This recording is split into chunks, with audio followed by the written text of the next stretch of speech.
For the ship activity we need only look at the daytime photographs produced by one-armed Billy Meyer well before the age of personal computers, and without financial resources or assistance, as well as the independent witness accounts of people who have been in the vicinity of the center in Switzerland and those involved in Meyer's work. You can read about the evidence and scientific analysis of the photos and other evidence at Michael Horn's website.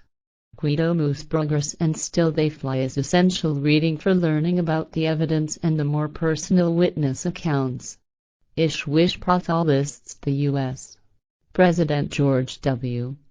Bush, Great Britain's Prime Minister, Tony Blair, and Israel's Prime Minister, Ariel Sharon, among the most dangerous terrorists threatening the world now. He says that the guilt for Iraq is carried by them. It is also carried by all their supporters and all those who pull on the same cord.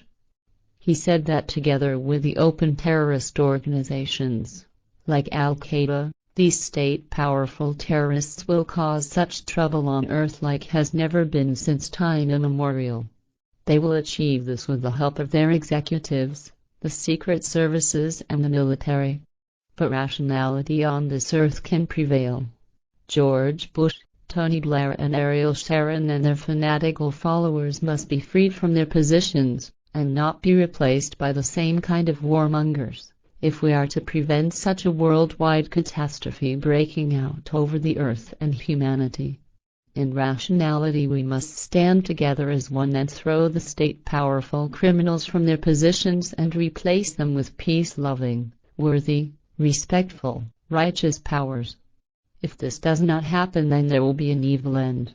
Scroll to bottom of this article for context of excerpts from Patha. In O.M. Canon 31, the prophet Enoch reports on the comings and the goings of the Ishwish of his time, 308 years before the time of the prophet Jemanuel. The Ishwish and his helpers live on a place strange to earth, from where he watches over the earth and the humankind, and from where he or his watchers appear in singing lights, so therefore are suspended through the air. And so the Ishwish appears from any place coming through the air alone or with his assembled host, and therefore in the entire strength of his authority. And the heaven was covered with the radiating light ships, that without snails are there, flying, singing in the air. While we should not worship the Ishwish or the prophet, who are only human and don't come near to creation, O.M. teaches that we must pay attention to, exercise and bring respect and reverence towards, all life. And this means that we should also respect and revere the Ishwish of the earthly humankind and also the prophet and the prophet's spirit guides. The Ishwish and prophet are due the respect and reverence of the people of the earth. But the creation is due the honor, respect and reverence of the Ishwish, the prophet and the people. Canon 2 says that the Ishwish and the prophet reveal the laws and directives of the creation. They do this in free recognition and fulfillment of the obligation for the fulfillment of the laws and directives of creation. The Ishwish does not rule over humanity and does not use force or coercion. The earth humans should have no gods or idols, but instead only the Ishwish of the earth, over whom the creation in immeasurable greatness is suspended. The Ishwish and prophet are the bringers of the laws and directives to the humankind, and their wishes and advice should be followed and respected because they come from the laws and directives of creation, which should always be adhered to. The human should not abuse the teachings of the Ishwish and the prophet as they are the true knowledge, interpretations and advice of the sevenfold order that springs forth out of the laws and directives of creation. Ishwish Pratha said that the majority of people want peace and freedom and the preservation of life.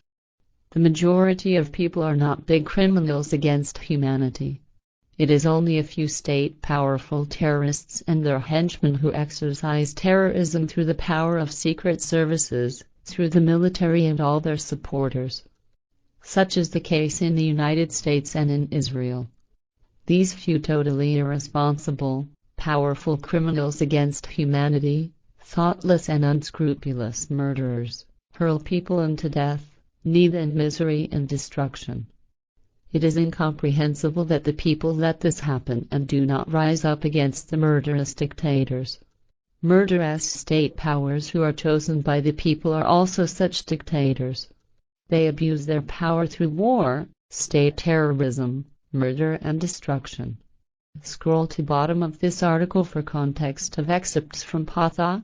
The teaching of the Plerion was apparently also carried through 2,000 years ago by the prophet Jmanul as written down by Judas Iscariot in the text. Talmud Jmanul.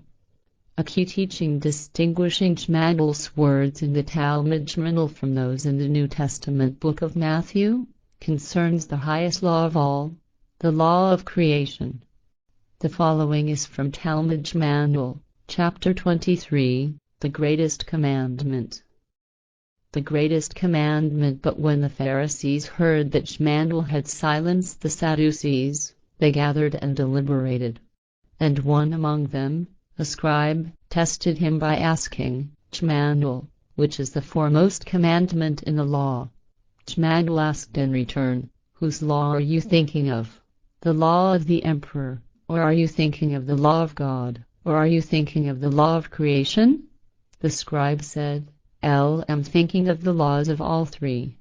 But Jmanul said, the highest directive in the law of creation is this: achieve the wisdom of knowledge, so that you may wisely follow the laws of creation.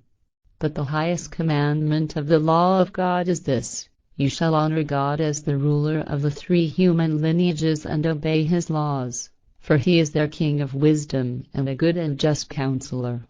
And the highest command of the laws of the emperor is this: you shall be obedient to the emperor, follow his laws and give to him the tithe, because he is the ruler over the people and their guardian and protector. These are the foremost and greatest commandments in the laws of the three, as applied to their categories.